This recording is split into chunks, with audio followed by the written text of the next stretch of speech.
fungi merupakan salah satu kingdom yang berada di dalam klasifikasi makhluk hidup. Nah, sampai sekarang apakah kalian masih sering beranggapan kalau kingdom fungi itu sama dengan kingdom plantae? Nah, kalau begitu kita pelajari lebih lanjut keunikan kingdom yang satu ini.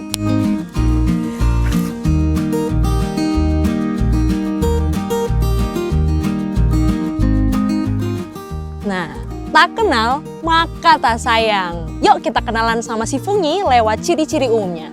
Adapun 6 ciri-ciri umum yang dimiliki oleh si fungi nih teman-teman.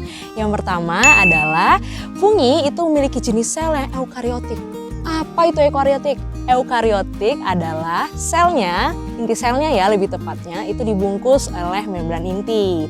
Nah yang kedua, dinding sel si fungi itu dilindungi oleh zat yang bernama kitin.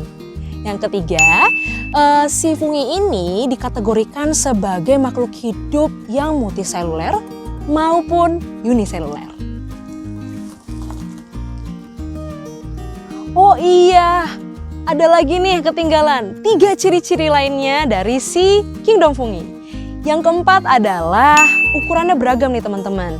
Dari mulai mikroskopis sampai yang makroskopis. Yang kelima, nah ini adalah ciri-ciri yang paling membedakan si kingdom fungi dengan kingdom plantae nih. Nah, kingdom fungi itu memiliki jenis organisme heterotrof atau tidak dapat membuat makanannya sendiri karena si kingdom fungi itu tidak memiliki klorofil. Dan yang terakhir adalah kingdom fungi tersusun dari hifa. Apa itu hifa? Hifa adalah serat-serat halus yang berbentuk seperti benang.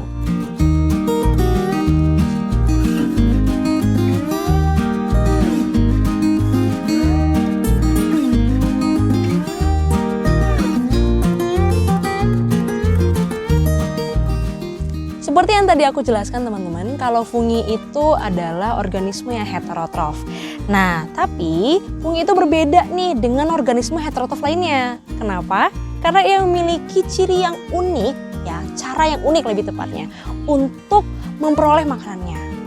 Nah, fungi itu sangat bergantung kepada organisme lain. Karena itu ia memiliki cara untuk menyerap zat organik dari organisme lainnya melalui hifanya. Yang kemudian zat organik tersebut akan disimpan dalam tubuhnya menjadi sebuah glikogen.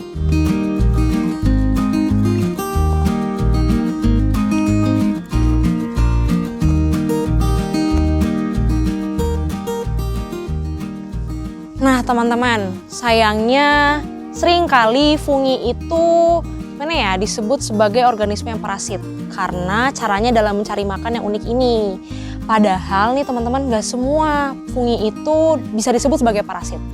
Oleh karena itu, yuk kita pelajari lebih lanjut soal si fungi ini.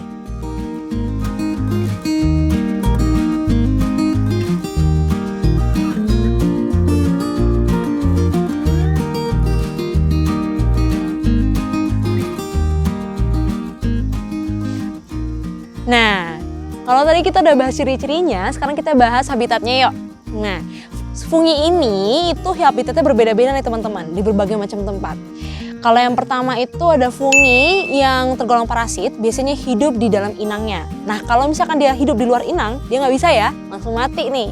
Nah, kalau yang kedua ada fungi yang tergolong mutualisme. Biasanya hidupnya itu bergantung juga ke organisme lain, tetapi dia juga memberikan manfaat kepada organisme yang dia tumpangi. Dan yang terakhir adalah fungi saproba atau fungi pengurai. Nah, biasanya disebut sebagai jamur pengurai. Pernah dengar dong pasti? Nah, fungi saproba ini biasa hidup di darat, di air tawar, ataupun di air laut.